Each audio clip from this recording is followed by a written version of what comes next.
서울 외곽의 작은 마을, 바람이 불고 있습니다. 희숙은 가을 바람이 불던 어느 날 집으로 돌아와 남편의 옷장이 텅 비어 있는 것을 발견했죠.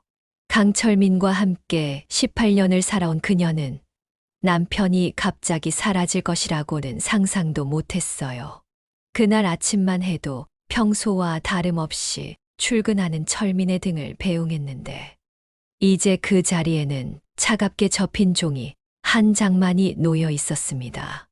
한참을 멍하니 서 있던 희숙은 천천히 그 종이를 펼쳤어요. 미안하다. 더 이상 이렇게 살 수 없어. 다른 사람을 만났다. 단 2줄의 메시지가 희숙의 인생을 완전히 뒤바꿔 놓았죠. 강철민은 회사 신입사원인 25살 여직원과 사랑에 빠졌고 그녀와 새 출발을 하기 위해 가족을 버리고 떠난 것이었습니다. 무릎이 꺾이는 느낌에 희숙은 바닥에 주저앉았어요.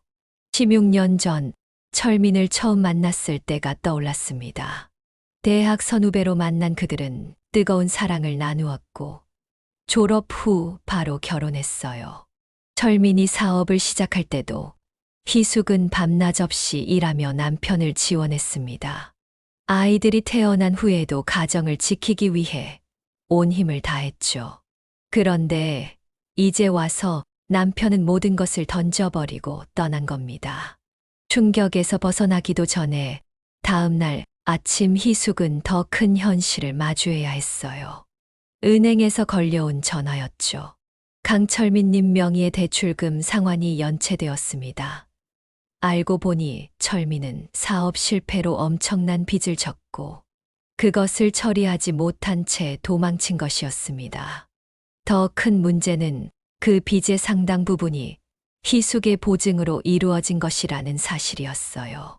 15살 아들과 12살 딸을 둔 희숙은 갑자기 감당할 수 없는 현실과 마주했습니다. 빚쟁이들이 집으로 몰려왔고 결국 그녀는 살던 집을 내놓아야 했어요. 가족의 추억이 담긴 모든 것을 정리하며 희숙은 눈물을 삼켰습니다. 엄마가 어떻게든 지켜줄게. 2 아이를 꼭 안아주며 속으로 다짐했지만 어디서부터 다시 시작해야 할지 막막했어요. 친정의 도움을 청했지만 이미 나이 드신 부모님은 힘겹게 살고 계셨고 오빠 가족도 생활이 넉넉지 않았습니다. 시댁에서는 아예 연락을 끊어버렸어요. 철민이가 그럴 애가 아닌데 내가 뭘 잘못했길래 저런 일이 생겼니? 시어머니의 마지막 전화 한 통은 비난으로 가득했죠. 결국 희숙은 2 아이를 데리고 도시 외곽의 작은 월세방으로 이사했습니다. 방 1칸짜리 집은 너무 좁았지만 그마저도 감사했어요. 직장을 찾아 나섰지만 경력 단절 중년 여성에게 일자리를 주는 곳은 거의 없었습니다. 몇 번의 면접에서 번번이 탈락하고 희숙은 점점 더 절망적인 상황으로 내몰렸어요. 생활비는 날이 갈수록 줄어들었고 아이들 학비와 식비를 감당하기 어려워졌습니다. 결국 희숙은 새벽부터 동네 골목을 돌며 폐지를 줍기 시작했어요. 처음에는 너무 창피해서 얼굴을 가리고 다녔지만 배고픈 아이들 앞에서는 자존심을 내려놓을 수밖에 없었죠. 저기 봐, 남편한테 버림받고 폐지나 줍는 신세가 됐네. 동네 사람들의 수군거림이 등 뒤로 들려올 때마다 희숙은 고개를 숙였습니다. 하지만 점점 그런 시선에도 무뎌져 갔어요. 생존을 위해서는 그런 것쯤은 견뎌야 했죠. 어느 비 오는 날, 희숙은 쓰레기장 한 구석에서 울고 있었습니다. 그날은 아들의 생일이었지만 선물은커녕 제대로 된 식사 한 끼 차려주지 못했어요. 빗줄기가 그녀의 눈물을 씻어내렸고 희숙은 그렇게 인생의 가장 낮은 곳에 서 있었습니다. 하지만 그녀는 알지 못했어요. 이 절망의 순간이 새로운 시작의 문턱이 될 거라는 사실을요. 희숙의 하루는 새벽 4시에 시작되었습니다. 어둠이 채 가시지 않은 시간, 그녀는 조용히 일어나 도시락을 준비했어요. 버려진 빵을 물에 불려 간장 몇 방울로 맛을 내고 폐지를 주워 번 돈으로 산 계란 한 개를 둘로 나누어 아이들 도시락에 넣었습니다. 그나마 이것도 운이 좋은 날이었죠. 오늘은 제발 괜찮은 걸 찾게 해주세요. 희숙은 마음속으로 기도하며 낡은 손수레를 끌고 집을 나섰어요. 아파트 단지 쓰레기장을 돌아다니며 폐지와 빈 병을 주워 담았죠. 때로는 버려진 음식들 사이에서 덜 상한 것들을 골라내기도 했습니다. 자존심이 허락하지 않았지만 아이들의 배고픔 앞에서는 그럴 수밖에 없었어요. 은주와 민호는 엄마의 고단함을 알아챘습니다. 중학교 2학년이 된 은주는 이제 친구들과 어울리지 않고 바로 집으로 돌아와 집안일을 도왔어요. 초등학교 6학년 민호도 학교가 끝나면 근처 마트에서 장바구니를 들어드리고 잔돈을 받는 일을 했죠. 가끔은 아이들이 너무 일찍 철들어버린 것 같아 희숙의 마음이 아팠습니다. 어느 날 비가 내리는 오후, 희숙은 대형 쓰레기장에서 버려진 컴퓨터 몇 대를 발견했어요. 무거웠지만 혹시 팔 수 있을까 하는 마음에 손수레에 씌웠습니다. 집으로 돌아와 부품을 분리하던 중 우연히 회로 기판에 납땜된 부분에서 반짝이는 것을 발견했어요. 호기심에 끌려 자세히 살펴보니 그것은 작은 금속 조각이었죠. 이게 뭐지? 희숙은 궁금증을 참지 못하고 동네 고물상을 찾아갔습니다. 그곳에서 일하는 박 노인에게 물어보니 놀라운 사실을 알게 되었어요. 이건 금이야. 전자제품 회로 기판에는 미세한 금이 들어있지. 많이 모으면 제법 돈이 된다네. 희숙의 눈이 번쩍 뜨였습니다. 그날부터 그녀는 폐가전 제품을 집중적으로 모으기 시작했어요. 버려진 컴퓨터, 텔레비전, 핸드폰 등을 찾아다녔고, 밤에는 인터넷 카페에서 금속 추출 방법을 검색했습니다. 처음에는 서툴렀지만 점차 전문성을 갖춰갔어요. 한 달이 지나고 희숙은 고물상에 금속 조각들을 들고 갔습니다. 이렇게 많이 모았네. 제법 되겠어. 박 노인은 놀란 표정으로 돈을 건넸어요. 생각보다 많은 금액에 희숙의 눈시울이 붉어졌죠. 그날 밤 그녀는 오랜만에 아이들에게 치킨을 사주었습니다. 엄마, 이게 다 뭐예요? 은주가 작업대에 늘어선 부품들을 가리키며 물었어요. 희숙은 딸의 머리를 쓰다듬으며 미소 지었습니다. 엄마가 새로운 일을 시작했어. 이제 우리 조금씩 나아질 거야. 아이들의 표정에서 오랜만에 희망의 빛이 보였죠. 희숙은 더 많은 폐가전 제품을 모으기 위해 중고 트럭을 구입했어요. 동네를 넘어 인근 지역까지 수거 범위를 넓혔고 지역 재활용센터와 협력 관계를 맺기 시작했습니다. 이제는 단순히 금뿐만 아니라 구리, 알루미늄 등 다양한 귀금속을 분리해 판매했어요. 사업이 조금씩 성장하면서 희숙은 월세방을 벗어나 작은 창고가 딸린 집으로 이사할 수 있었습니다. 아이들은 각자의 공부방을 갖게 되었고 희숙도 본격적인 작업실을 마련했어요. 남들이 버린 쓰레기에서 가치를 찾아내는 일이 이제는 그녀의 전문 분야가 되었죠. 하지만 성공의 길은 결코 평탄하지 않았습니다. 폐금속 재활용 사업에 뛰어든 경쟁자들이 생겨났고 때로는 사기꾼들에게 속아 손해를 보기도 했어요. 그럴 때마다 희숙은 좌절하지 않고 더 많은 것을 배우려 노력했습니다.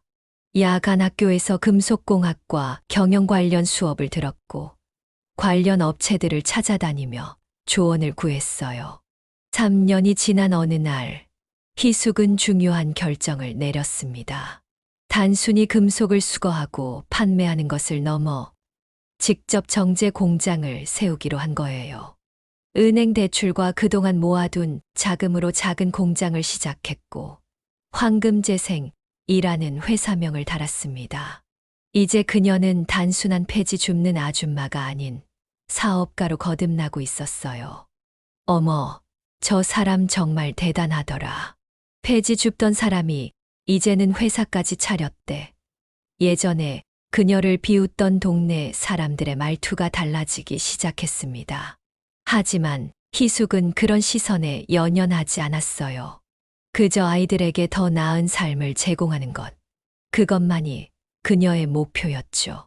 황금재생은 설립 2년 만에 지역에서 가장 큰 폐가전, 재활용 업체로 성장했습니다. 희숙은 이제 15명의 직원을 둔 사장이 되었어요. 작은 공장은 점차 확장되어 체계적인 시설을 갖추게 되었고, 희숙이 개발한 금속 추출 방식은 업계에서 주목받기 시작했죠. 특히 환경오염을 최소화하면서 효율적으로 귀금속을 추출하는 그녀만의 방법은 많은 이들의 관심을 끌었습니다. 아이들도 크게 성장했어요. 은주는 대학교에 입학하여 환경공학을 전공하기 시작했고, 민호는 고등학교에서 두각을 나타내며 과학 경시대회에서 상을 받기도 했습니다. 희숙은 종종 아이들을 바라보며 가슴이 뭉클해졌어요. 가장 어두운 시기에도 포기하지 않았기에 지금의 행복을 맛볼 수 있게 된 것이죠. 사장님, 서울에서 큰 기업 관계자가 찾아오셨습니다. 어느 날 직원의 보고를 받은 희숙은 회의실로 향했어요. 그곳에는 대기업 자원 재활용 부서의 책임자가 앉아 있었습니다.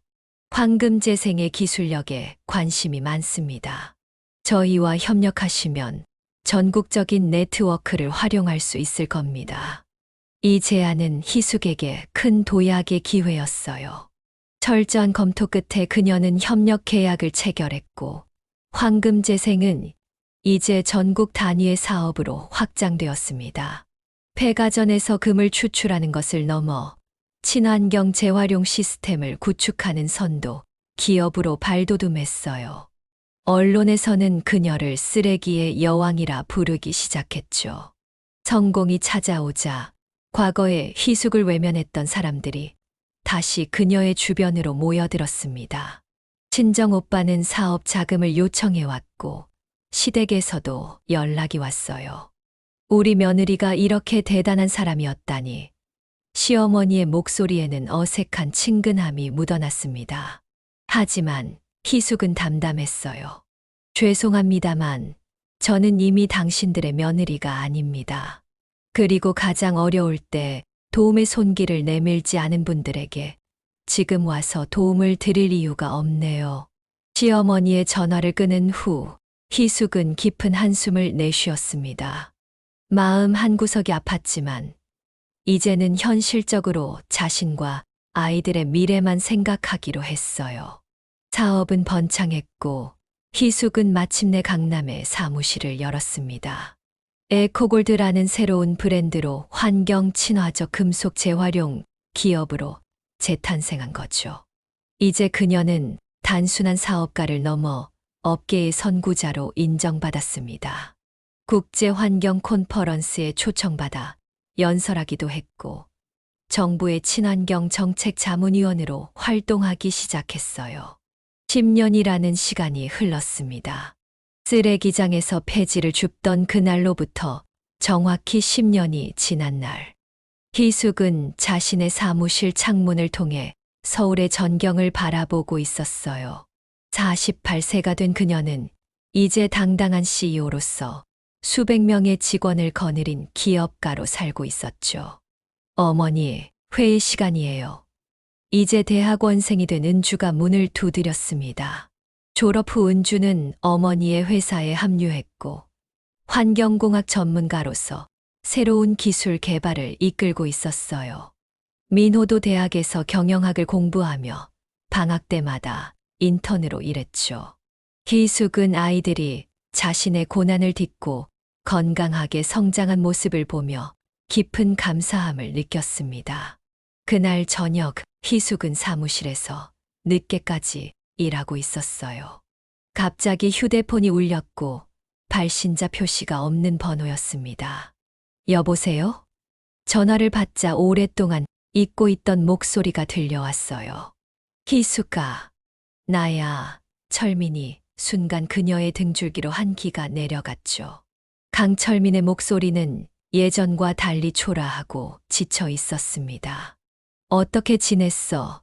잘 살고 있니? 어색한 대화 끝에 그는 본론을 꺼냈어요. 사실은 좀 어려운 상황이야. 도움이 필요해서. 희숙은 침묵했고 철민은 계속 말을 이었습니다. 신문에서 봤어. 내가 큰 회사 사장이 됐다고.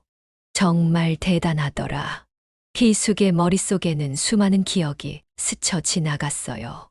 그녀를 버리고 떠난 날, 빚더미에 홀로 남겨진 순간, 폐지를 줍던 나날들, 그리고 모든 것을 이겨내고 지금에 이르기까지의 고된 시간들. 희숙은 깊은 숨을 내쉬었습니다. 만나서 이야기하자. 내일 오후 3시 내 사무실로 와. 그렇게 말하고 전화를 끊었어요.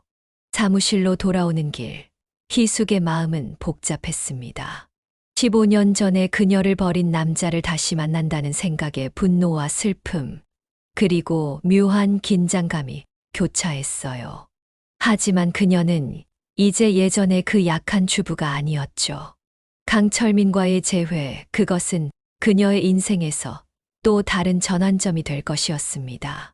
약속한 시간보다 30분 일찍 강철민은 에코골드 빌딩 앞에 도착했습니다. 낡은 점퍼를 입은 그의 모습은 한때 자신감 넘치던 사업가의 모습과는 거리가 멀었어요. 긴장한 듯 빌딩을 올려다보던 철민은 깊은 숨을 들이쉰 후 안으로 들어갔습니다. 로비에서 안내를 받아 15층으로 올라가는 엘리베이터 안에서 그는 자신의 초라한 모습이 거울에 비치는 것을 보며 머리를 정돈했어요. 강철민 님이십니까? 사장님께서 기다리고 계십니다. 비서의 안내를 받아 회의실로 들어선 철민은 창가에 서 있는 희숙의 뒷모습을 보았습니다. 15년 만에 보는 아내의 모습은 너무도 달라져 있었어요. 세련된 정장을 입은 희숙은 예전의 소박한 주부가 아닌 당당한 비즈니스 우먼으로 변해 있었죠. 오랜만이네요. 강철민 씨. 희숙이 천천히 돌아서며 말했습니다. 그녀의 목소리는 차분했지만 눈빛은 날카로웠어요. 철민은 어색하게 웃으며 고개를 숙였습니다. 정말 오랜만이야, 희숙아. 아니, 사장님. 둘 사이에 무거운 침묵이 내려앉았어요. 희숙은 테이블 앞으로 걸어가 앉으며 철민에게도 자리를 권했습니다. 무슨 일로 찾아오셨나요? 전화로는 도움이 필요하다고 하셨던 것 같은데. 그녀의 말투는 비즈니스적이었고 예전의 부부였다는 흔적은 찾아볼 수 없었어요. 철민은 주머니에서 구겨진 서류 몇 장을 꺼냈습니다. 사실은 내가 지금 많이 어려워. 사업은 망했고 빚도 많이 졌어. 그리고 그는 말을 멈추고 고개를 숙였어요. 그 여자도 날 떠났어. 모든 걸 가지고 도망쳤지. 희숙의 표정은 변하지 않았습니다. 그래서요? 제가 무엇을 도와드려야 할까요? 그녀의 차가운 반응에 철민은 당황한 듯 했어요. 아마도 그는 옛 정을 떠올리며 쉽게 도움을 받을 수 있을 거라 기대했을 겁니다. 내가 좀 빌려달라는 건 아니야. 일자리를 구하기 힘들어서 철민이 말을 더듬었어요. 혹시 내 회사에서 나를 써주면 어떨까 해서. 예전에 내가 사업을 했으니까 뭐라도 할 수 있을 것 같아서. 희숙은 잠시 생각에 잠겼습니다. 눈앞에 이 남자는 한때 그녀의 전부였어요. 함께 꿈을 꾸고 가정을 이루었던 사람. 하지만 또한 그녀를 가장 어려운 순간에 버리고 떠난 사람이기도 했죠. 그 생각을 하자 가슴 한구석이 아팠습니다. 강철민 씨, 희숙이 천천히 입을 열었어요. 우리 회사는 철저한 채용 절차를 거쳐 직원을 뽑습니다. 학력, 경력, 인성 모두 중요하게 평가하죠. 특히 책임감과 신뢰성은 제가 가장 중요시하는 가치입니다. 철민의 얼굴이 굳어졌습니다. 희숙이 무슨 말을 하려는지 어렴풋이 짐작한 듯 했어요. 희숙아, 내가 잘못했어. 정말 미안해. 그때는 어리석었어. 다시 기회를 준다면. 희숙은 손을 들어 그의 말을 중단시켰습니다. 15년 전 당신은 선택을 했어요. 젊은 여자를 따라 떠나기로 선택했고, 가족에 대한 책임을 저버리기로 선택했죠. 그리고 그 선택의 결과로 지금 이 자리에 있는 겁니다. 철민의 눈에 눈물이 고였어요. 제발, 나 정말 갈 곳이 없어. 너 없이는. 그의 목소리가 떨렸습니다. 희숙은 깊은 숨을 내쉬었어요. 강철민 씨, 저는 당신이 떠난 후 정말 힘들었습니다. 집도 잃고 두 아이를 데리고 거리에 나앉았죠. 아무도 도와주지 않았어요. 기억나세요? 당신이 남긴 빚 때문에 저는 폐지를 주어야 했습니다. 철민은 고개를 들지 못했어요. 희숙은 계속 말을 이었습니다. 하지만 저는 포기하지 않았어요. 쓰레기 속에서 가치를 찾아냈고, 그것이 저를 여기까지 이끌었죠. 당신을 원망하지는 않습니다. 오히려 감사해요. 당신이 없었다면 제 안에 이런 강인함이 있다는 걸 몰랐을 테니까요. 희숙은 자리에서 일어났습니다. 당신처럼 책임감 없는 사람을 채용할 수는 없습니다. 하지만 그녀는 서랍에서 봉투 하나를 꺼냈어요. 이것은 당신이 새 출발할 수 있는 작은 도움입니다. 돈과 함께 제가 아는 회사 소개장이 들어있어요. 당신의 능력이라면 충분히 다시 시작할 수 있을 겁니다. 철민은 놀란 눈으로 봉투를 바라보았습니다. 그의 눈에서는 복잡한 감정이 읽혔어요. 부끄러움, 감사함, 그리고 후회. 고마워. 정말 고마워. 그가 떨리는 손으로 봉투를 받았습니다. 이제 가보세요. 희숙이 차분하게 말했어요. 우리는 더 이상 서로에게 아무것도 아닙니다. 당신의 새 출발을 진심으로 응원합니다. 철민이 문을 향해 걸어가는 모습을 바라보며 희숙은 이상하게도 가벼워진 마음을 느꼈습니다. 오랫동안 가슴 한구석을 짓누르고 있던 무언가가 사라진 듯 했어요.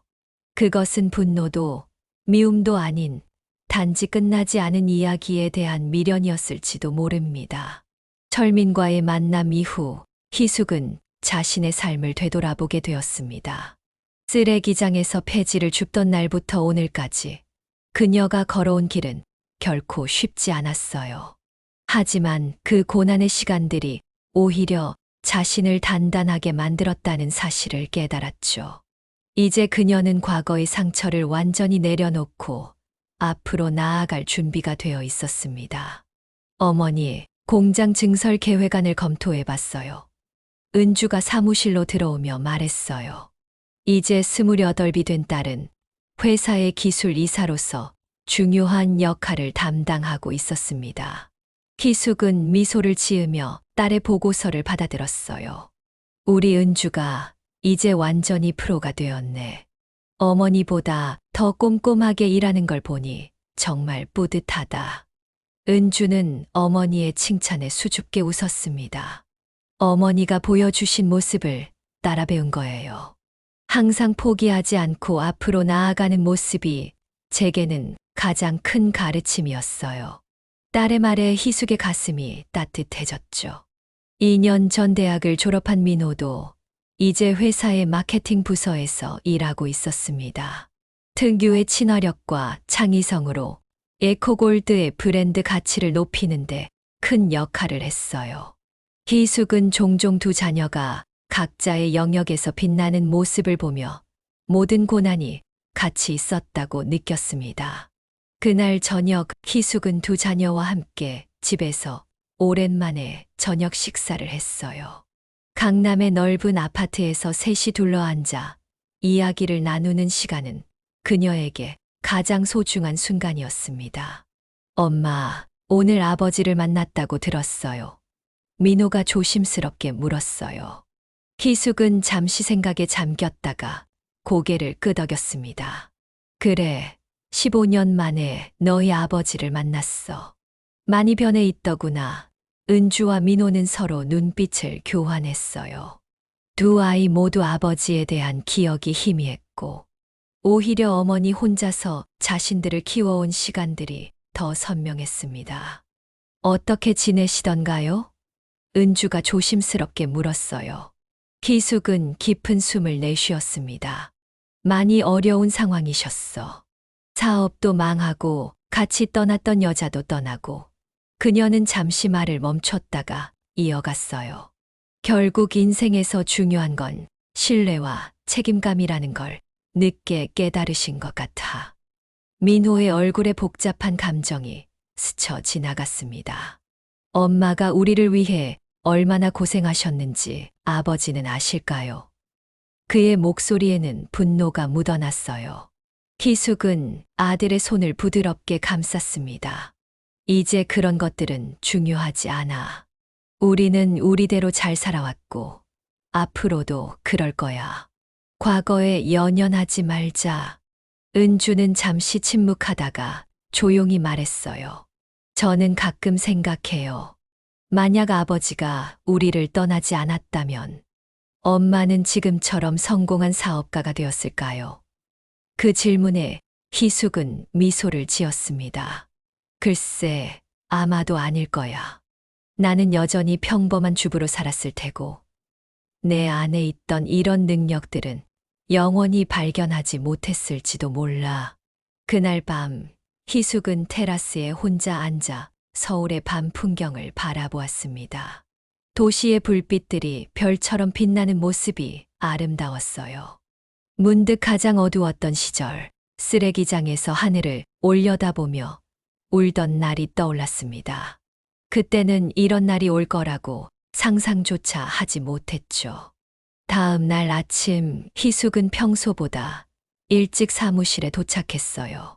직원들이 출근하기 전 조용한 시간을 즐기며 하루 일정을 검토하는 것이 그녀의 습관이었습니다. 그런데 그날은 뜻밖의 방문객이 기다리고 있었어요. 정 사장님 되시죠? 저는 서울경제 기자 김민준입니다. 젊은 남자가 반갑게 인사했어요. 희숙은 의아했지만 그를 회의실로 안내했습니다. 무슨 일로 찾아오셨나요? 기자는 공손하게 고개를 숙였어요. 정 사장님의 성공 스토리를 다루는 특집 기사를 준비 중입니다. 쓰레기에서 황금을 찾아낸 여성 CEO라는 주제로요. 희숙은 잠시 당황했습니다. 그녀는 평소 언론 노출을 꺼리는 편이었어요. 회사와 제품에 대한 기사는 환영했지만 자신의 개인사는 최대한 비공개로 유지해왔죠. 죄송하지만 저는 개인적인 이야기를 공개하는 것을 원치 않습니다. 그녀가 정중하게 거절했어요. 기자는 포기하지 않았습니다. 정 사장님의 이야기는 많은 사람들에게 희망을 줄 수 있습니다. 특히 경력 단절 여성들이나 인생의 위기를 겪고 있는 분들에게요. 실패에서 성공으로 일어선 과정이 정말 중요한 메시지를 전달할 수 있을 거예요. 희숙은 잠시 생각에 잠겼어요. 자신의 이야기가 다른 이들에게 도움이 될 수 있다면 그것도 의미 있는 일일지도 모른다는 생각이 들었습니다. 그녀는 깊은 숨을 내쉬고 말했어요. 좋아요. 인터뷰에 응하겠습니다. 희숙은 결심했어요. 하지만 전 드라마틱한 이야기를 원하시는 것 같은데 사실 제 경험은 그저 필요에 의한 선택들이었을 뿐입니다. 기자는 기쁜 표정으로 녹음기를 꺼냈습니다. 정 사장님의 진솔한 이야기 그대로를 전하고 싶습니다. 처음부터 시작해 주시겠어요? 희숙은 천천히 자신의 이야기를 풀어나갔어요. 평범한 주도였던 시절부터 남편의 배신, 거리에 나앉았던 날들, 폐지를 주워 생계를 이어갔던 시간, 그리고 폐가전에서 금을 발견하게 된 운명적인 순간까지. 그녀의 목소리는 차분했지만 눈빛에는 그 시절의 고통과 의지가 담겨 있었습니다. 가장 힘들었던 순간은 언제였나요? 기자의 질문에 희숙은 잠시 생각에 잠겼어요. 비가 내리던 어느 날 쓰레기장에서 폐지를 줍고 있었는데 제 아이들의 학교 친구들이 지나갔어요. 아이들이 제 모습을 보지 않게 폐지 더미 뒤에 숨었던 순간이 가장 가슴 아팠습니다. 하지만 그때 다짐했죠. 반드시 이 상황을 바꾸겠다고. 기자는 깊이 공감하는 표정으로 계속 질문했습니다. 그런 역경에서 어떻게 에코골드라는 대기업을 일구어내셨나요? 희숙은 미소 지었어요. 특별한 비결은 없었어요. 그저 포기하지 않았을 뿐이죠. 다른 사람들이 쓰레기라고 버린 것에서 가치를 찾아내는 일. 그것이 제 사업의 시작이자 지금까지 이어지는 철학입니다. 인터뷰는 2시간 넘게 이어졌고 희숙은 평소에는 꺼내지 않던 내면의 이야기들을 진솔하게 나누었어요. 인터뷰가 끝날 무렵 기자는 마지막 질문을 던졌습니다. 최근 전 남편을 만나셨다고 들었습니다. 그 경험이 사장님께 어떤 의미였나요? 희숙은 잠시 침묵했다가 조용히 답했어요. 그건 제게 과거와의 완전한 화해였습니다. 15년 동안 마음 한구석에 남아있던 상처가 마침내 아물었다고 할까요? 이제는 그를 원망하지 않아요. 오히려 감사함을 느낍니다. 그가 떠났기에 제가 진정한 자신을 발견할 수 있었으니까요. 일주일 후 서울경제 일면에는 쓰레기에서 황금을 캐는 여성 CEO의 놀라운 여정이라는 제목의 특집 기사가 실렸습니다. 희숙의 이야기는 많은 사람들에게 큰 반향을 일으켰어요. 특히 인생의 고비에서 좌절하지 않고 새로운 길을 찾아 나간 그녀의 용기와 지혜는 수많은 이들에게 영감을 주었죠. 기사가 나간 후 희숙에게는 방송 출연 요청과 강연 제안이 쏟아졌습니다. 처음에는 망설였지만 자신의 경험이 다른 이들에게 도움이 될 수 있다는 생각에 몇몇 제안을 받아들였어요. 그녀는 특히 경력 단절 여성들과 어려움에 처한 한부모 가정을 위한 프로그램에 적극적으로 참여했습니다. 한 방송 프로그램에서 희숙은 청중으로부터 질문을 받았어요. 최악의 상황에서 어떻게 절망하지 않고 버틸 수 있었나요? 희숙은 잠시 생각하다 답했습니다. 제 아이들이 있었기 때문입니다. 제가 포기하면 아이들의 미래도 없다는 것을 알았죠. 인생에서 때로는 자신을 위해서가 아니라 사랑하는 사람들을 위해 강해져야 할 때가 있습니다. 이러한 활동을 통해 희숙은 에코골드 이상의 의미 있는 영향력을 갖게 되었어요. 그녀는 단순한 성공한 사업가가 아닌 삶의 지혜를 나누는 멘토로 자리매김했습니다. 특히 그녀가 설립한 새 출발 재단은 위기에 처한 여성들에게 교육과 취업 기회를 제공하며 많은 이들의 삶을 변화시켰어요. 어느 날 회사로 한 통의 편지가 도착했습니다. 발신인은 없었지만 봉투를 열어보니 철민의 글씨체가 눈에 들어왔어요. 희숙에게 내가 준 기회 덕분에 나는 작은 자동차 부품 가게를 시작할 수 있었다. 아직 작지만 정직하게 일하며 살고 있다. 너와 아이들에게 했던 모든 일에 대해 진심으로 사과한다. 행복하게 살아라. 강철민. 편지를 읽은 희숙의 얼굴에 잔잔한 미소가 번졌습니다. 그녀는 창밖을 바라보며 깊은 숨을 내쉬었어요.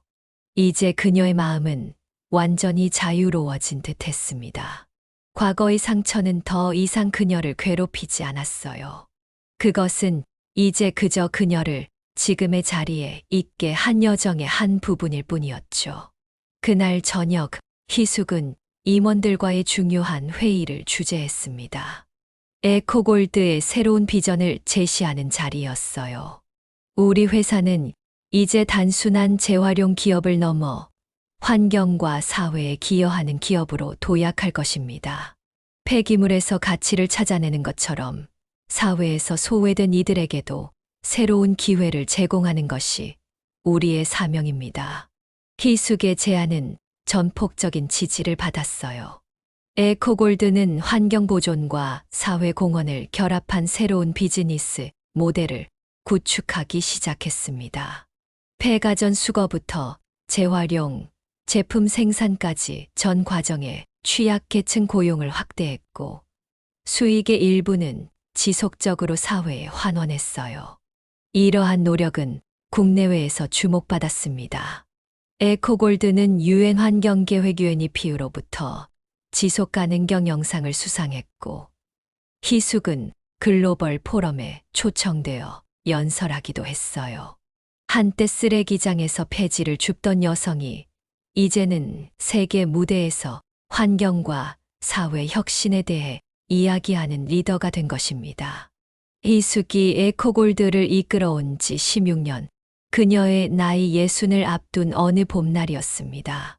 회사 창립 기념일을 맞아 대규모 행사가 개최되었어요. 본사 대강당에는 500명이 넘는 임직원과 내빈들이 모였고 희숙은 단상에 올라 기념 연설을 준비하고 있었습니다. 무대 뒤에서 마지막 준비를 하던 희숙은 문득 거울에 비친 자신의 모습을 바라보았어요. 세월의 흔적이 깃든 얼굴이었지만 그 눈빛만은 여전히 강인했습니다. 삶의 굴곡을 이겨낸 자신감과 지혜가 깃든 표정이었죠. 어머니 괜찮으세요? 옆에서 은주가 물었어요. 이제 36이 된 딸은 에코골드의 부사장으로 희숙의 오른팔이 되어 있었습니다. 응, 잠시 생각에 잠겼을 뿐이야. 희숙은 미소를 지으며 대답했어요. 무대로 나가기 전 그녀는 잠시 과거를 떠올렸습니다. 폐지를 줍던 날들, 폐가전에서 금을 발견한 순간, 그리고 하나씩 사업을 키워온 과정까지. 그 모든 시간이 지금의 자신을 만들었다는 사실에 가슴이 뭉클해졌어요. 정희숙 회장님을 무대로 모시겠습니다. 사회자의 소개와 함께 우레와 같은 박수가 터져 나왔습니다. 희숙은 단상에 올라 청중을 바라보았어요. 첫 줄에는 이제 33이 된 민호와 그의 아내가 앉아 있었고 그 옆으로는 새 출발 재단을 통해 새 인생을 시작한 여성들이 자리하고 있었습니다. 오늘 이 자리에 함께 해주신 모든 분들께 진심으로 감사드립니다. 희숙이 연설을 시작했어요. 16년 전 저는 그저 생존을 위해 폐가전에서 금속을 추출하기 시작했습니다. 당시에는 이것이 글로벌 기업으로 성장할 거라고는 상상조차 하지 못했죠. 희숙은 에코골드의 성장 과정과 앞으로의 비전에 대해 이야기했습니다. 특히 환경 보호와 사회적 가치 창출이라는 두 축을 중심으로 기업이 나아갈 방향을 제시했어요. 우리가 버려진 것에서 가치를 찾아내듯 우리 사회에서 소외된 이들에게도 새로운 기회를 제공하는 것이 우리의 사명입니다. 연설이 끝나고 공로상 시상식이 이어졌습니다. 희숙은 직접 무대에 남아 오랫동안 회사와 함께 해온 직원들에게 감사의 인사를 전했어요. 그 중에는 처음 사업을 시작할 때부터 함께했던 박노인의 아들도 있었습니다. 아버지께서 항상 정 회장님을 존경하셨어요. 배품 속에서도 가치를 볼 줄 아는 안목이 대단하다고 하셨죠. 행사가 끝나고 희숙은 가족들과 함께 저녁 식사를 했습니다.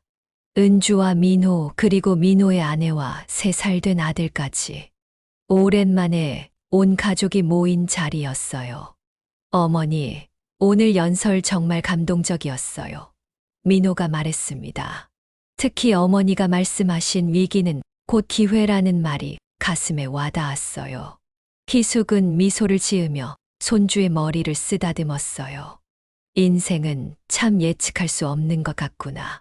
가장 어두운 순간이 오히려 새로운 시작이 될 수도 있어. 그녀의 말에 은주가 고개를 끄덕였습니다. 어머니가 보여주신 삶의 방식이 저희에게는 가장 큰 가르침이었어요. 다음 날 희숙은 조용히 자신의 사무실을 정리하기 시작했습니다. 오랫동안 고민해온 결정을 내릴 때가 되었다고 판단했어요. 오전에 열린 이사회에서 그녀는 회장직에서 물러나 은주에게 경영권을 이양하겠다는 의사를 밝혔습니다. 이제 회사는 새로운 리더십으로 더 큰 도약을 준비할 때입니다. 저는 새 출발 재단에 더 많은 시간을 쏟고 싶습니다. 이사들은 처음에는 놀랐지만 희숙의 결정을 존중했어요. 그녀가 키워온 에코골드는 이제 안정적인 글로벌 기업으로 자리 잡았고, 은주 역시 충분한 능력을 갖춘 경영자로 인정받고 있었습니다. 희숙은 이제 자신의 경험을 바탕으로 더 많은 사람들에게 도움을 주는 일에 집중하고 싶었어요. 사무실 정리를 마친 희숙은 창가에 서서 바깥 풍경을 바라보았습니다. 서울의 전경이 한눈에 들어오는 전망이었어요. 문득 15년 전 철민과 마지막으로 만났던 날이 떠올랐습니다. 그때 그녀는 이 같은 창가에 서서 과거와 작별했었죠. 이제는 또 다른 전환점에 서 있는 기분이었어요. 다음 주 에코골드는 대규모 기자회견을 열어 희숙의 회장직 사임과 은주의 신임 회장 취임을 공식 발표했습니다.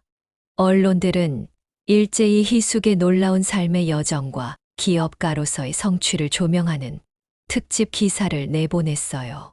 폐지 줍던 여성에서 글로벌 기업 창업자로, 이제는 사회공헌가로라는 제목의 기사가 많은 이들의 관심을 끌었습니다. 은주의 취임식에서 희숙은 짧은 인사말을 남겼어요.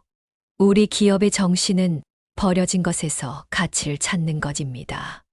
은주가 이끄는 에코골드가 앞으로도 이 정신을 이어가며 더 큰 혁신을 이루길 바랍니다. 그녀는 딸에게 회사 첫 로고가 새겨진 작은 금속 조각을 전달했어요. 그것은 그녀가 처음 폐가전에서 추출한 금으로 만든 기념품이었습니다. 회장직에서 물러난 후 희숙은 새 출발 재단의 활동에 전념했어요. 특히 경력 단절 여성들과 한부모 가정을 위한 지원 프로그램을 확대했고, 전국에 재활용 교육센터를 설립하는 프로젝트를 시작했습니다. 그녀의 경험과 지혜는 많은 이들에게 실질적인 도움이 되었죠. 어느 날 재단 사무실에서 일하던 희숙에게 한 통의 전화가 걸려왔습니다. 희숙아, 나 철민이야. 오랜만에 듣는 그의 목소리였어요. 갑자기 연락해서 미안해. 내가 많이 아파. 폐암 말길에 철민의 떨리는 목소리에 희숙은 잠시 말을 잊지 못했습니다. 철민 씨, 희숙은 잠시 말을 잊었다가 다시 입을 열었어요. 많이 아프다니 안타깝네요. 어디에 계신가요? 철민은 서울 외곽의 작은 병원에 입원해 있다고 했습니다. 의료보험이 안 되는 치료가 많아 경제적으로도 어려운 상황이라고 덧붙였어요. 희숙은 그의 말을 조용히 들었죠. 내가 찾아가도 될까요? 희숙이 조심스럽게 물었습니다. 철민의 목소리가 밝아졌어요. 그래 줄래? 사실 부탁할 게 있어서. 아니, 그냥 한 번만 보고 싶었어. 희숙은 다음 날 방문하기로 약속하고 전화를 끊었습니다. 그날 밤, 희숙은 잠을 이루지 못했어요. 철민과의 마지막 만남 이후 5년이 흘렀지만 그는 여전히 그녀의 인생에서 중요한 존재였습니다. 적어도 20년을 함께했던 남편이자 아이들의 아버지였으니까요. 그가 심각한 병에 걸렸다는 소식은 생각보다 그녀의 마음을 흔들었어요. 다음 날 오후 희숙은 병원을 찾았습니다. 허름한 다인실에서 철민을 발견했어요. 한때 당당했던 그의 모습은 온데간데 없고 앙상한 뼈만 남은 노인이 병상에 누워 있었습니다. 희숙아, 와줘서 고마워. 철민은 힘겹게 몸을 일으키려 했지만 기력이 없어 보였어요. 무리하지 마세요. 희숙은 그의 침대 옆에 놓인 의자에 앉았습니다. 철민은 마른 기침을 하며 미소 지었어요. 넌 여전히 아름답구나. 성공이 너에게 잘 어울려. 희숙은 그의 말에 대답하지 않고 가져온 과일을 내려놓았습니다. 의사가 뭐래요? 많이 심각한가요? 희숙이 조심스럽게 물었어요. 철민은 고개를 끄덕였습니다. 3개월 시간도 없을 거래. 폐로 전이가 많이 됐대. 그의 담담한 말투 속에 체념이 느껴졌어요. 희숙은 가슴이 아팠습니다. 아무리 그가 자신을 버렸다고 해도 이렇게 외롭게 죽음을 맞이하는 모습은 보기 힘들었어요. 침묵이 흐르다가 철민이 입을 열었습니다. 아이들은 어때? 잘 지내? 희숙은 천천히 고개를 끄덕였어요. 은주는 이제 에코골드 회장이 됐어. 민호는 마케팅 이사로 일하고 있고 3살짜리 아들도 있어. 철민의 눈에 눈물이 고였습니다. 그래. 우리 아이들이 그렇게 훌륭하게 자랐구나. 네, 덕분이야. 혹시 아이들을 한 번만 볼 수 있을까? 철민이 조심스럽게 물었어요. 희숙은 잠시 생각에 잠겼습니다. 은주와 민호는 아버지에 대한 기억이 거의 없었고, 특히 민호는 아버지에 대한 분노가 남아 있었어요. 하지만 이것이 마지막 기회일지도 모른다는 생각이 들었죠. 아이들에게 물어볼게요. 강요할 순 없으니까. 희숙이 대답했어요. 철민은 고개를 끄덕였습니다. 고마워. 그들이 원치 않는다면 이해해. 난 그럴 자격이 없으니까. 그의 솔직한 말투에 희숙은 이전과는 다른 철민의 모습을 느꼈어요. 병원을 나오며 희숙은 복잡한 감정에 휩싸였습니다. 한때 그토록 미워했던 사람이었지만 죽음을 앞둔 그를 보니 모든 분노와 원망이 사라지는 것 같았어요. 인생의 무상함과 함께 용서의 필요성을 느꼈습니다. 그날 저녁 희숙은 은주와 민호를 불러 상황을 설명했어요. 너희 아버지가 많이 아프셔. 만약 너희가 원한다면 한 번 만날 기회가 있어. 은주는 조용히 듣다가 고개를 끄덕였지만 민호는 얼굴을 찌푸렸습니다. 왜 갑자기 아버지 얘기가 나와요? 그 사람은 우리 가족이 아니잖아요. 희숙은 아들의 손을 부드럽게 잡았어요. 민호야, 용서하라는 게 아니야. 다만 이게 마지막 기회일 수도 있어. 후회하지 않을 선택을 했으면 좋겠어. 민호는 한참을 생각하다가 마지못해 고개를 끄덕였습니다. 어머니를 위해서라면 한번 가볼게요. 다음 주 토요일, 희숙은 2 자녀와 함께 병원을 찾았습니다. 철민은 그들을 보자 눈물을 흘렸어요. 이렇게 훌륭하게 자랐구나. 정말 보고 싶었어. 그는 떨리는 손으로 아이들의 얼굴을 쓰다듬으려 했지만 민호는 본능적으로 몸을 뒤로 물렸습니다. 대화는 어색했지만 은주가 자연스럽게 분위기를 이끌었어요. 회사 이야기, 민호의 아들 이야기 등 일상적인 주제로 이야기가 이어졌습니다. 철민은 대부분 듣기만 했지만 그의 눈빛은 행복해 보였어요. 너희 엄마가 정말 대단한 사람이야. 절대 포기하지 않았지. 방문을 마치고 나오는 길, 민호가 갑자기 걸음을 멈췄습니다. 잠깐만요. 그는 다시 병실로 돌아갔어요. 희숙과 은주는 놀란 표정으로 서로를 바라보았죠. 10분 후, 민호가 돌아왔습니다. 그의 눈은 붉어져 있었어요. 무슨 일 있었니? 희숙이 물었죠. 아무것도 아니에요. 민호는 고개를 저었지만 나중에 희숙은 민호가 아버지에게 자신의 아들 사진을 보여주고 왔다는 것을 알게 되었습니다. 작은 화해의 제스처였지만 그것만으로도 의미가 있었어요. 그로부터 1달 후 철민은 세상을 떠났습니다. 희숙은 조용히 장례를 치러주었고 은주와 민호도 참석했어요. 예상과 달리 희숙은 깊은 슬픔을 느꼈습니다. 한때 그토록 사랑했던 사람, 그리고 그녀의 인생을 완전히 바꿔놓은 사람이 더 이상 이 세상에 없다는 사실이 믿기지 않았어요. 장례식 후 희숙은 철민의 유품을 정리했습니다. 작은 아파트에는 별로 남긴 것이 없었지만 탁자 위에는 오래된 가족 사진 한 장이 놓여 있었어요. 철민, 희숙, 그리고 어린 은주와 민호가 함께 웃고 있는 모습이었죠. 사진 뒷면에는 철민의 글씨로 내 인생에서 가장 행복했던 순간이라고 적혀 있었습니다. 희숙은 그 사진을 오랫동안 바라보았어요. 지난날의 행복했던 순간들, 그리고 그 후의 상처와 성장, 모든 것이 그녀의 삶을 이루는 조각들이었습니다. 이제 그녀는 모든 것을 받아들이고 앞으로 나아갈 준비가 되어 있었어요.